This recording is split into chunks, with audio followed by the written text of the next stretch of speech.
Morning friends, आज का मेरा टॉपिक क्रिया है, जो कि मैं प्रयोग और संरचना के आधार पर क्रिया के प्रकार के बारे में आपको बताऊंगी। ये मेरा दूसरा वीडियो है। मैंने अपने पहले वीडियो में बताया था कि क्रिया किसे कहते हैं, उसके कुछ उदाहरण को बताया था और कर्म के आधार पर क्रिया के प्रकार को बताया था। आज मैं प्रयोग और संरचना के आधार पर क्रिया को बताने जा रही हूँ। उसको स्टार्ट करने से पहले मैं आपको बताना चाहूंगी या रिमाइंड कराना चाहूंगी कि क्रिया किसे कहते हैं। तो क्रिया वे शब्द है जिसमें किसी कार्य के किए जाने या होने का बोध होता है।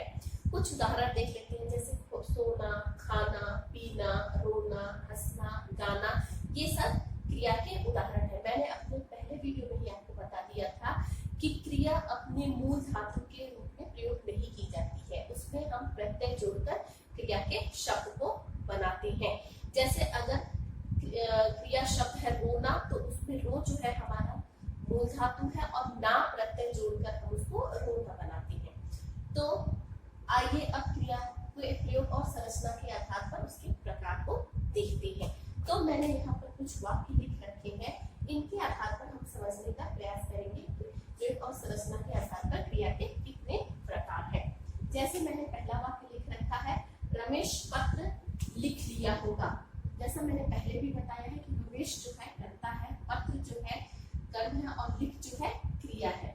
मीन्स ये तीनों हमारे कुछ कुछ दिखा रहे हैं, लेकिन ये लिख लिया शब्द क्या है। उसी तरह दूसरे में देखिए, सुनीता खाना खा रही होगी। सुनीता जो है हमारा करता है, खाना जो है हमारा कर्म है और खा जो है वो खा जो लिखा है यहाँ पर वो हमारा क्रिया है। तो रही होगी क्या है, तो आपको ये देखकर लगता होगा कि ये शब्द जो है लिया होगा और रही होगी ये क्रिया की सहायता कर रही होगी। सो करेक्ट है, ये जो है दोनों शब्द जो लिया होगा और रही होगा ये क्रिया की सहायता करे, इसलिए ये क्रिया का हमारा पहला प्रकार है जिसे हम सहायक क्रिया कहते हैं। ये सहायक क्रिया, ठीक है।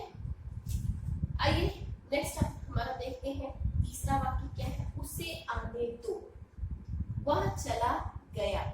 इसे देखकर आपको लगता होगा कि इसमें दो दो क्रिया शब्दों का प्रयोग किया गया, आने और दो मीन्स देना, चला और गया, ठीक है। तो ये दोनों मूल धातु का प्रयोग किया गया है। मीन्स ऐसे शब्द जिसमें दो मूल धातुओं से मिलकर जो बने होते हैं, या ऐसे शब्द जो दो मूल धातुओं को मिलाकर बनाए जाते हैं, उन्हें संयुक्त क्रिया कहते हैं। तो ये हमारा दूसरा प्रकार है, ये हमारा दूसरा प्रकार है संयुक्त क्रिया, ठीक है। मीन्स जो शब्द दो मूल धातुओं के मिलने से बने होते हैं उन्हें संयुक्त क्रिया कहते हैं। अब आइए हमारा पांचवा वाक्य देखते हैं, सुरेश ने मेरी जमीन हथिया ली। यहाँ पे मैंने पहले ही बताया कि सुरेश जो है करता है, मेरी जो है सर्वनाम है, जमीन जो है संज्ञा शब्द है। ये हथिया ली शब्द क्या है, ये थोड़ा डिफरेंट लग रहा है। उसी तरह दूसरा वाक्य यहाँ पे देखते हैं, पड़ोसियों ने कुत्ते के बच्चे को अपना लिया। यहाँ पे सारे शब्द क्लियर हो रहे हैं कि कुछ करता है, कुछ कर्म है, क्रिया है, अपना शब्द क्या होगा। तो उसी तरह ये जो दो शब्द हैं, हथिया और अपना, इनको ये देखकर लग रहा है कि इसमें हमारे अपनाने और हथियाने का भाव आ रहा है, तो करेक्ट है, ये हमारा नाम धातु क्रिया है। तो हमारा तीसरा प्रकार क्या हो गया, नाम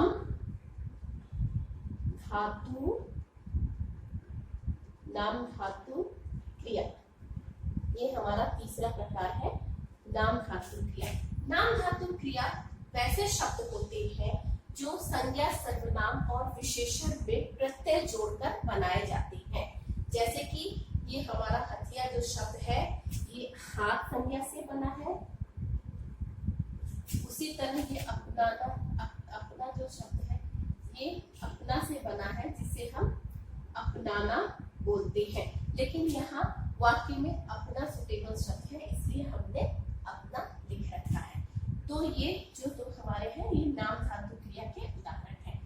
तो ये सातवां वाक्य देखते हैं, नरेश पढ़कर सो गया, वह नहा धोकर खाएगा।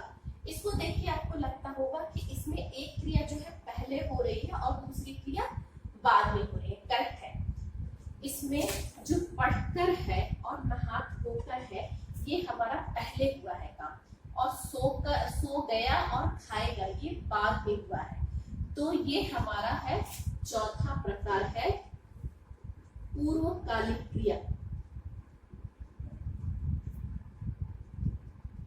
चौथा जो हमारा प्रकार है पूर्वकालिक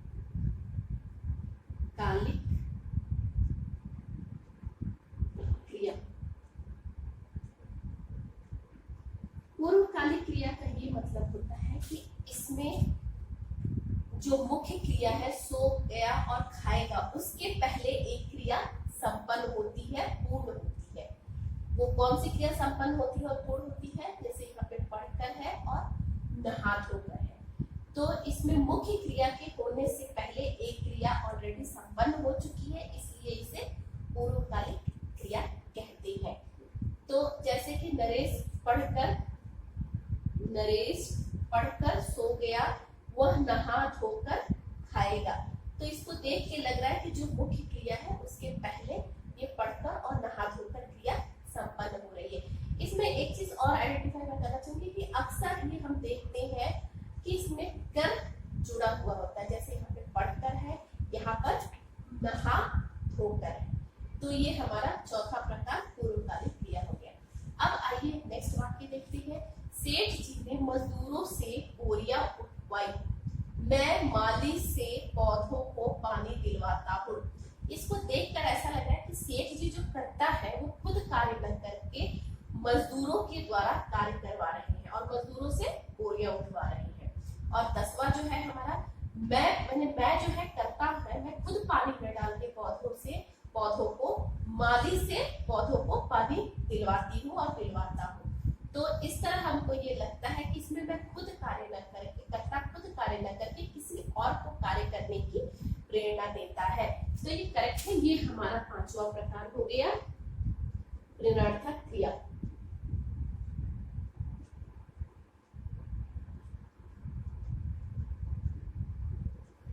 प्रेरणार्थक क्रिया वैसी क्रिया है जिसमें कर्ता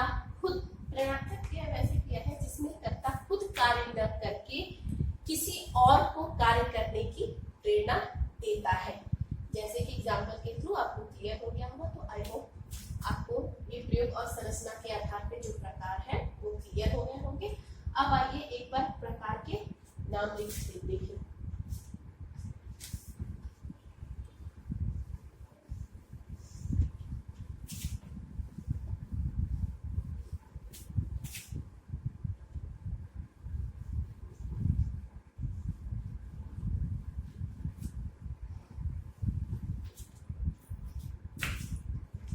तो यहाँ पे कुल 5 प्रकार हमने देखे हैं।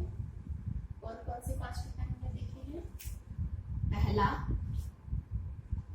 सहायक क्रिया, दूसरा संयुक्त क्रिया,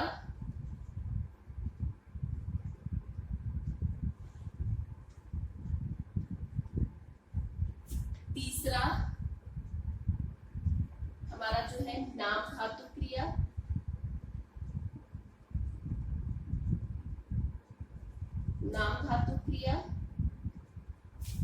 चौथा हमारा क्या था? पूर्वकालिक क्रिया,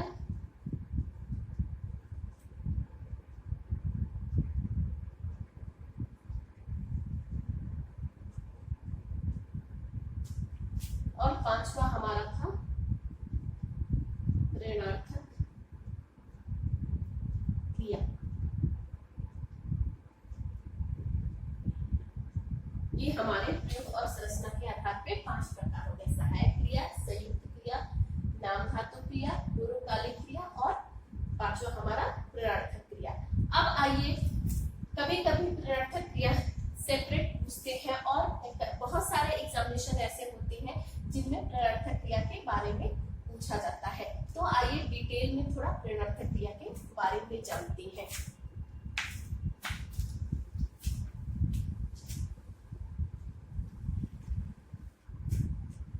पहले देख लेते हैं कि प्रेरणार्थक क्रिया क्या है।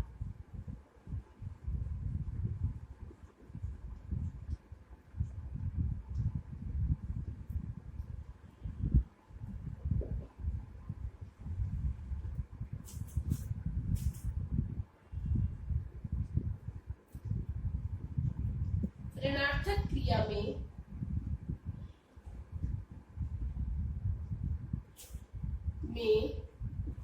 कर्ता स्वयं कार्य न करके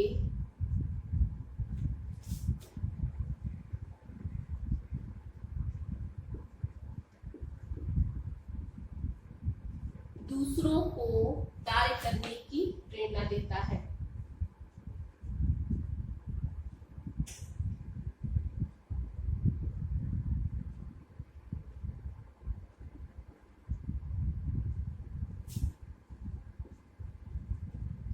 देता है। इसमें चेयर कट मैंने लिखा है, आप भी चाहे तो लिख लेंगे। ऋणार्थक क्रिया में कर्ता स्वयं कार्य न करके दूसरों को कार्य करने की प्रेरणा देता है। ये हमारे परिभाषा हुई। अब आइए कुछ उदाहरण देख लेते हैं।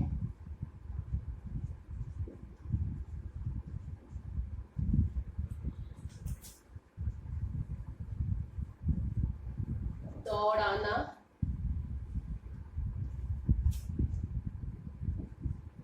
खिलाना,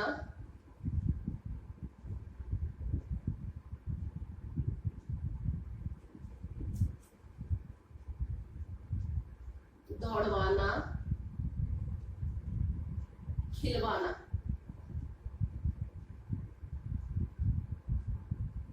अब आप बोलेंगे कि ये दौड़ाना है, ये दौड़वाना है, खिलाना है, खिलवाना, ये डिफरेंट क्यों हमारे लग रहे हैं?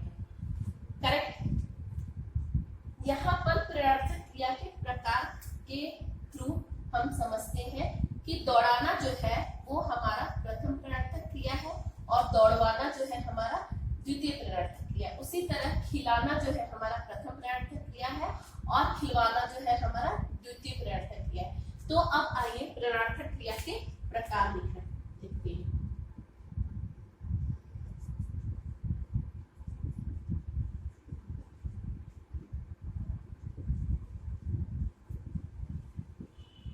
के प्रकार ऋणार्थक क्रिया के दो प्रकार हैं। पहला प्रथम ऋणार्थक क्रिया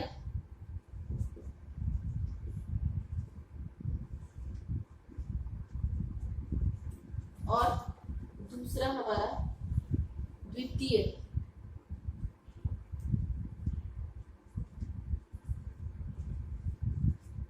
ऋणार्थक क्रिया।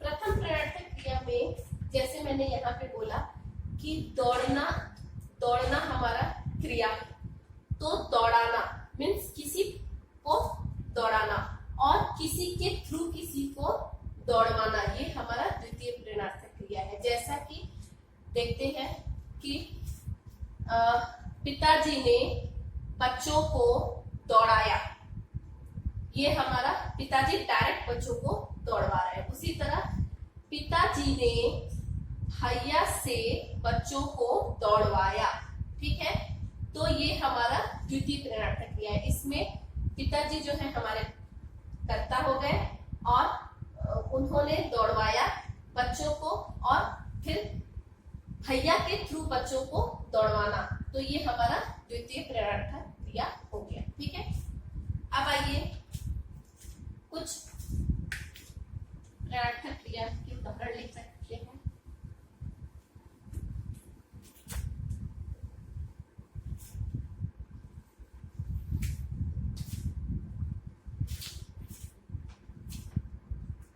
यहाँ पे सबसे पहले क्रिया शब्द लिखेंगे, उसके बाद प्रथम ऋणार्थक क्रिया,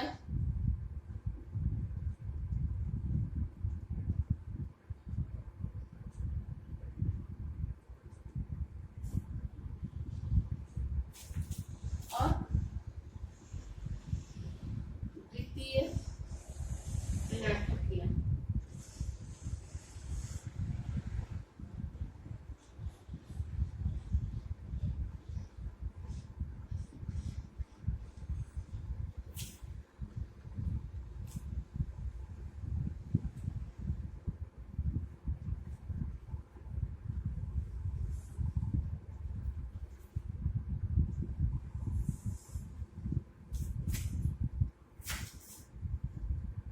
जैसे मैंने पहला वाक्य लिखा दौड़ना, पहला शब्द लिखा दौड़ना, दौड़ाना, दौड़वाना।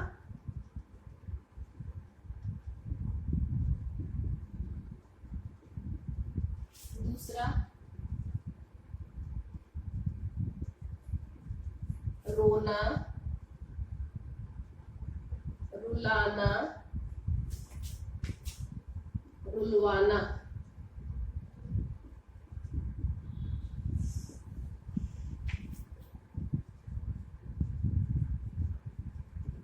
हंसना, हंसाना, हंसवाना।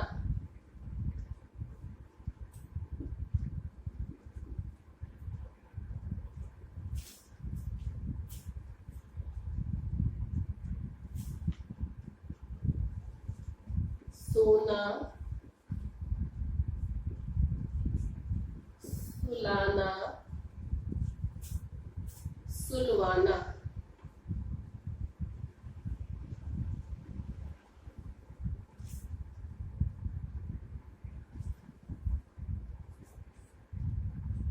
पढ़ना, पढ़ाना, पढ़वाना।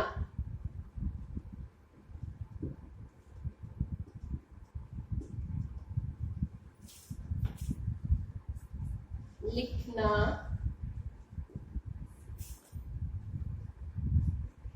लिखाना,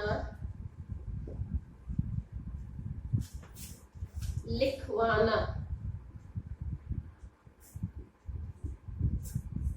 ये हमारे कुछ शब्द हो गए। तो ये क्रिया शब्द है, ये प्रथम प्रेरणार्थक क्रिया है और ये द्वितीय प्रेरणार्थक क्रिया। इसमें हमें क्लियर देख के ऐसा लगता होगा दौड़ना, दौड़ाना, दौड़वाना। इसमें हमारा आना शब्द जुड़ा हुआ है और इसमें वाना। तो ब्रैकेट में हम लिख लेते हैं आइडेंटिफिकेशन के लिए कि ये प्रथम प्रेरणार्थक क्रिया में आना शब्द जुड़ा होता है और द्वितीय प्रेरणार्थक क्रिया में वाना शब्द जुड़ा होता है। ठीक है, तो ये आपको समझ में आ गया। तो अब आइए वाक्यों में प्रथम प्रेरणार्थक और द्वितीय प्रेरणार्थक क्रिया को समझते हैं।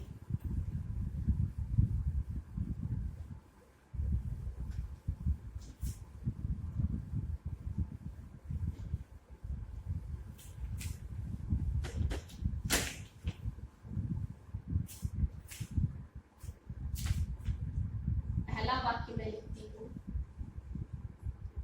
माँ ने पिताजी से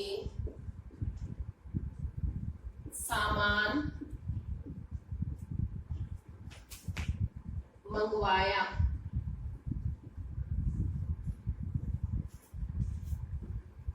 तो इसमें माँ क्या हो गई, कर्ता हो गई। माँ ने किससे सामान मंगवाया, तो माँ ने पिताजी से सामान मंगवाया। तो ये हमारा कौन सा हो गया,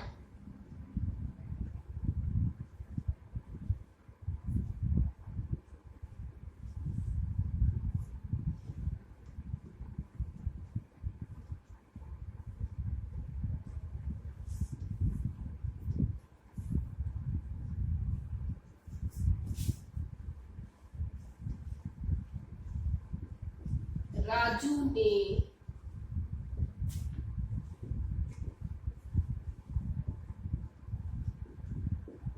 सुनीता से पत्र पढ़वाया।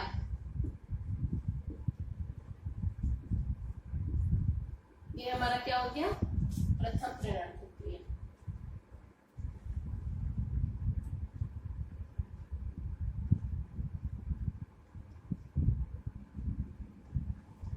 उसी तरह तीसरा मैं लिखती हूँ,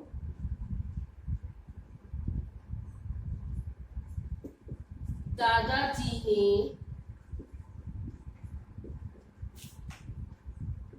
राजू से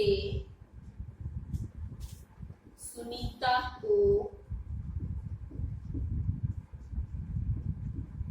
बुलवाया।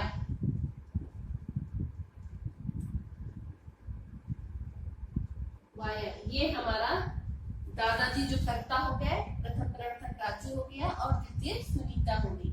तो ये हमारा क्या हो गया, द्वितीय प्रणर्थक क्रिया हो गया।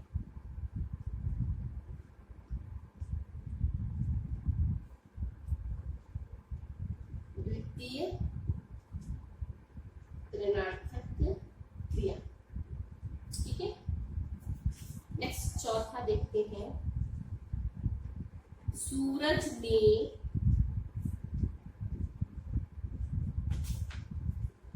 विजय से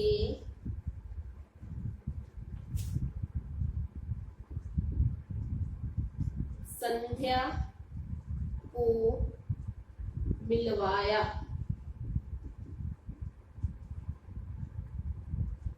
तो जो ये हमारा मिलवाया है, इसमें सूरज जो है वो फर्स्ट कर्ता हो गया, विजय जो हो गया प्रथम प्रणर्थक क्रिया हो गया, और संध्या से, विजय से संध्या को मिलवाया। तो संध्या जो है हमारा द्वितीय प्रणर्थक क्रिया हो गया। तो ये हमारा हो गया द्वितीय ऋणार्थक क्रिया। तो आई होप मेरा वीडियो आपको पसंद आया होगा। आप इसे लाइक कीजिए, सब्सक्राइब कीजिए, शेयर कीजिए।